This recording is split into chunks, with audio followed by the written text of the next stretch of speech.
എണ്ണി എണ്ണി മറുപടി പറയുന്നത് എങ്ങനെ? ഇന്ന് പുലർച്ചെ ഇന്ത്യൻ സേന നടത്തിയ ഓപ്പറേഷൻ സിന്ദൂരിനെ ചൂണ്ടിക്കാട്ടി നമുക്കിനി ഉത്തരം പറയാം. കൊള്ളേണ്ടിടത്ത് കൊണ്ട കിറുകൃത്യമായ മറുപടി.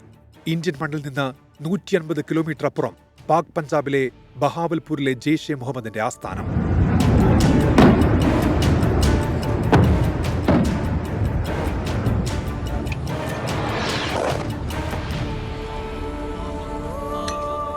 ഇതേസമയം വെറും 30 കിലോമീറ്ററിനപ്പുറം ലഹോറിനടുത്ത് ലഷ്കർ ഇ തൈബയുടെ ഭീകര കേന്ദ്രം.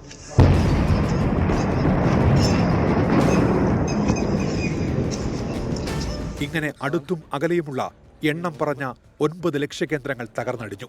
കൂട്ടത്തിൽ ഇല്ലാതായത് മുംബൈ ഭീകരാക്രമണത്തിൽ നേരിട്ടും അല്ലാതെയും പങ്കെടുത്ത കൊടും ഭീകരൻ Ajmal Kasam, David Coleman Headley തുടങ്ങിയവർ പരിശീലനം നേടിയ കേന്ദ്രങ്ങളും. പഹൽഗാമിന് മാത്രമല്ല, രാജ്യത്തിന് മുറിവേൽപ്പിച്ച ഒരു ഭീകരതയ്ക്കും മാപ്പില്ലെന്ന മുന്നറിയിപ്പ്.